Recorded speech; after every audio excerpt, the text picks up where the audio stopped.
ca lañ waree jóg xam ne ñun suñu destin yàlla moo ko yor moo ko bind lam ca namm lam ca soob lay def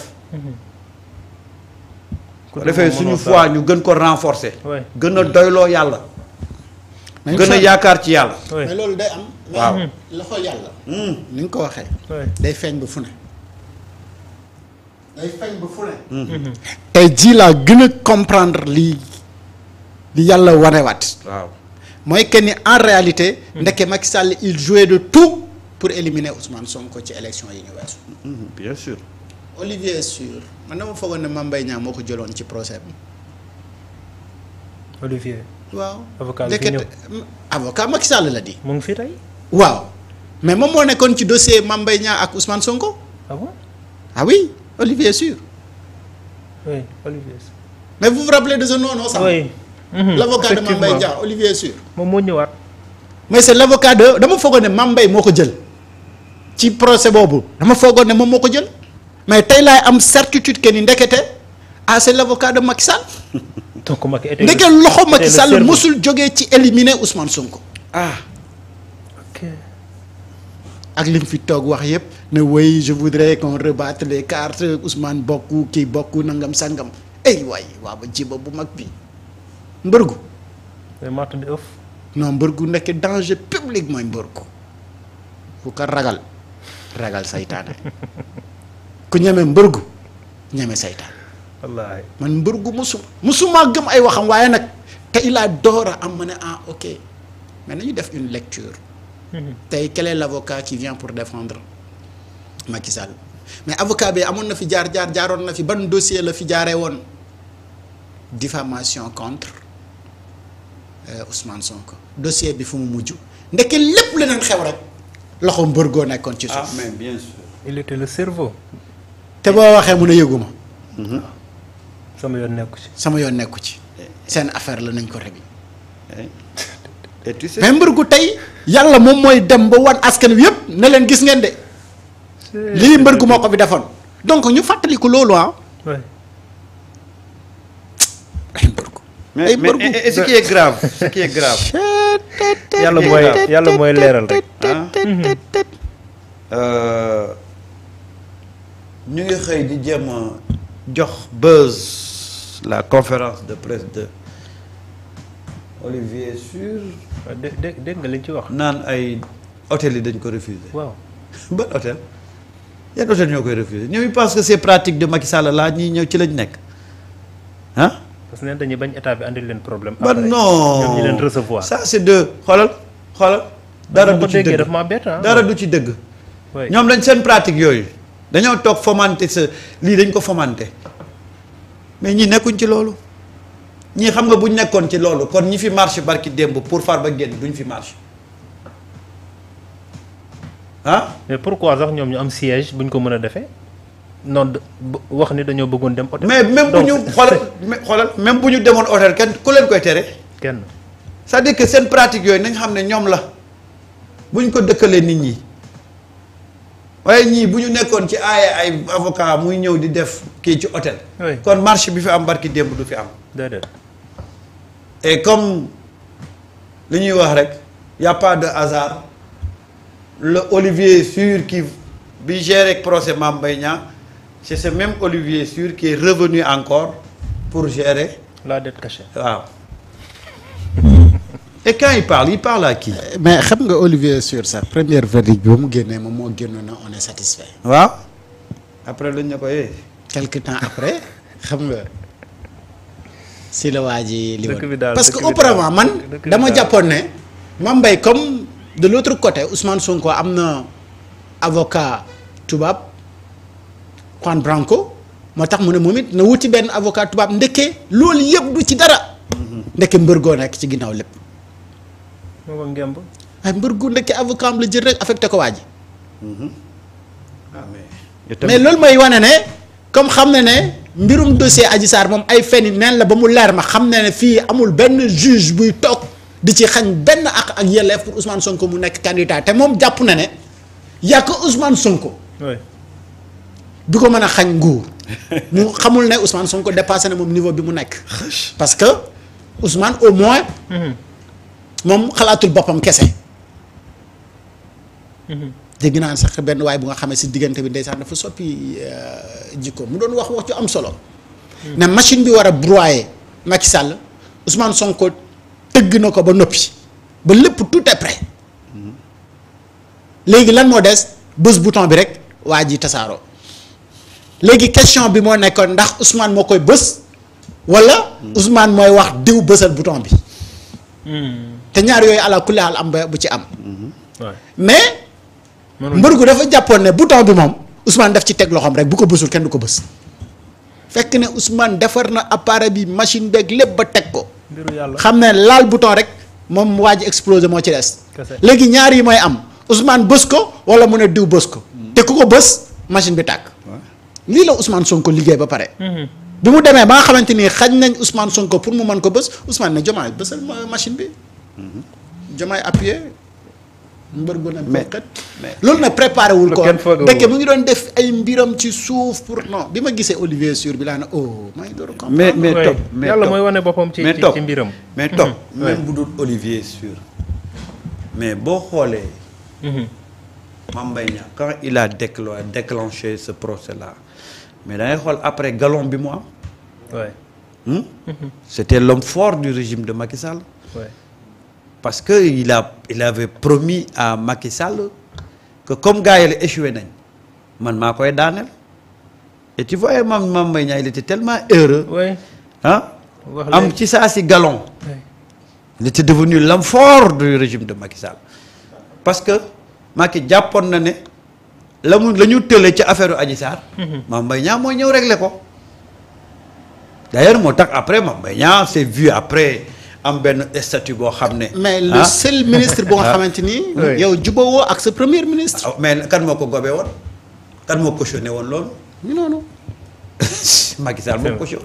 parce que après Mame Mbaye Niang était devenu entre guillemets la botte secrète de Macky. C'est lui qui devait achever le travail bi ñu doon def ci Ousmane Sonko te sottiwul. tu sais Macky tous les gens qui ont combattu Ousmane Sonko boo ko rappelé woo. ils ont été promus. Ils ont été promus. Mamour Diallo fan lañ ko jëlee yóbbu ko fële ONAS. et vous voyez Mame Mbaye Niang après il est devenu le tout puissant Mame Mbaye Niang et après commencé nag il avait vraiment commencé di gonfler pour moom li teewoon gars yi. moom moo ko réussir. et comme c'était quasiment réussi. il commençait maintenant à être dans les bonnes grâces du palais. mais man même bu dul présence de Olivier Sur bi moi je savais que Mbaye Niang la mu doon def. c'est Macky qui était derrière. Oui, c'était clair. Oui. gis nga na mujjee. et au dernier moment et pourquoi Mbaye Niang mu daw ba waa ji dawee la daw parce que waaw yow kat yow mi ma santoon boo dawee man lan laa fi def. moom jël seegul kii am bi de. 200 millions yi. waaw. 200 millions yi fu mu koy. mais dafa bari nag ni ñoo jël si ko. 200 millions nga bàyyi ko fii dem. xam nga tey Olivier Sur ñëw na. te kat ñoom ñiy jëli Olivier Sur. waaw ñoom ñoo doon wax ne ñoom Sonko ay complexe lañ pourquoi ñu ñëw di jël Juan Branco. te ñoo doon ŋàññi teewaayu Juan Branco aux côtés des avocats de Sonko ñu dañoo xeeb suñu avocat sénégalais yi. tey ñoom ñu dem jëli. ñu dem jëli Olivier Sur wallaahi. Olivier Sur kan lay waxal. kenn xamu ko xanaa ñoom. mais ñun on a une république. nos institutions ont produit des rapports. Olivier Sur mooy kan. pour man conférence boobu sax waruñu ko woon autoriser mu koy def. xoolal nañ ko bàyyi mu wax. mais kan lay mais waxal amul njëriñ. parce que parce que loolu suñu ay autorité waruñu mën a wax li ñuy wax ba pare. qu'est-ce qu'il va nous dire. Il vient pour demander ay explications Cour des comptes ak ministre des finances parce que nee na Macky Sall daf leen a bindoon lettre mais tontooguñu ko. j'espère que il va nous apporter des éclaircissements comme ni ñu ko benn internet waxee ñu remonter jusqu'à Abdoulaye Wade pour comprendre mieux lan mooy dette cachée bi affaire Alex Segura yaa ngi koy fàttaliku ak maletu xaalis ba ci jamonoy Abdoulaye Wade. te ñu ne Macky Sall moom moo ca loxoom a nga ca. affaire bi est-ce que remonté wul ba foofu mbaa dinañu apporter réponse à affaire Alex Segura bu FMI. je ne pense pas. en guise de teranga. a fàttaliku maletu xaalis ya ci Abdoulaye Wade. xanaa yii dinañ ci indi leeral. te Macky Sall moo ngi ca wet ga. mbaa dinañu wax lu tax Macky Sall pendant 12 ans wala de 2019 ba 2024 puisque rapport yi loolu la ñu génnee dinañu wax le pourquoi le président de la République du Sénégal faisait de fausses déclarations comme ni ko anglophone bi waxee. misreport. they do misreporting. don't miss you. booy gis nga topp. not miss you. topp xam nga ñii lan mooy seen stratégie. oui. Olivier Sur. dëkk bi lu ne am na fi. Olivier Sur. xam nga ñëwam bi yëpp lan la. Olivier Sur wala Olivier Souré ci yem. waaw voilà. gis nga xam nga lu ñu bëgg xam nga lu ñu bëgg. exister dans le débat public. Macky c'est ce qu'il cherche. mais Samba internaute bii nii. Djiba mu ne. mu ngi demander concernant la dette dite cachée. de remonter vos investigations depuis les temps du président Abdoulaye Wade ak mbir yi nga xamante ni moom lañ doon wax Alex Segura bu FMI ak les mallettes offertes en guise de teranga xam nga lii amoon na fi. Alex Segura. waaw naka Alex Segura moom di liggéey FMI. mën a ñëw di am ay teranga ay mallettu xaalis yu nga xamante ni ñun ñoo ko ameel bor. est-ce que du pot de vin. ah. pot de vin. waa ndax ci manœuvre yi nii nit mënu see jaar ba cacher ay dettes. c'est des questions. nii la internet non di gis wax nga c'est-à-dire que. il faut ñu xam ne ñun on a dépassé ça. ñun. dépassé nañ ndax dette bi dëgg la wala du dëgg. keroog boo ko suñ premier ministre waxee. keroog laa ci pare man. comme ñëpp man kay xam nga lan moo nekkoon sama préoccupation. dette bi ñaata la woon. après nag nan la ñu def ba def ko ak it nan lañ koy faye ñi ko def lan mooy seen àtte. mais gis nga ils veulent exister dans le débat politique. kese mais gis nga ay olive yii yëpp ñu indi nii mais attends c'est-à-dire que kan la ñuy bind lettre kan la ñuy demander explication. Cour des comptes ministère des finances. nan le président Macky Sall. vous pensez que la bindoon pour laaj leen rapport. vous pensez que la cour des comptes va répondre à Macky Sall. mais j'espère qu'il va écrire également une lettre. à Abdou Karim Sall ak Daouda Diallo ne leen may 45 milliards de rendement yi nag ngeen def ba signer mbir mi nii lu tax waa ji jot avance 34 milliards pourquoi ngeen fay ko intégralement alors que par 20% ngeen ko waroon fay ba 2026. oui c'est-à-dire aujourd'hui y a beaucoup de choses. Macky Sall moom moo war a rendre compte mais moom mooy demander ay comptes. mais c'est le monde à l'envers. ça moom c'est le monde à l'envers. alors que déglu la ci yow yaa war a rendre compte ba pare yow yaay demander des comptes. mais déglu la ci député Lamine Diallo wax. loolu moo dul yoon. Mamadou Lamine Diallo nee na sacré Macky. il demande que lui soit donné des rapports sur les comptes publics. ce serait comique si ce n'est pas tragique. oui. alors qu'il commence au moins par mettre à la disposition du peuple. Ouais. Le décret 2017-74 du 12 janvier 2017 lié au programme de défense des intérêts économiques et sécuritaires du Sénégalais, ñu koy wax PEDIS.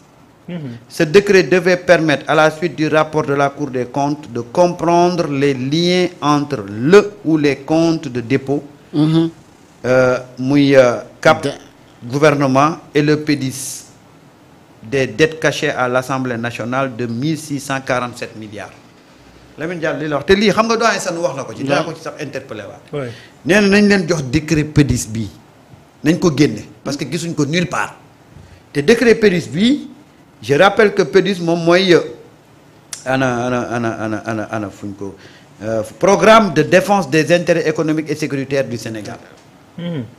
programme boobu on parle de 1647 milliards. est-ce que les ñoom député Sane Dione di laaj.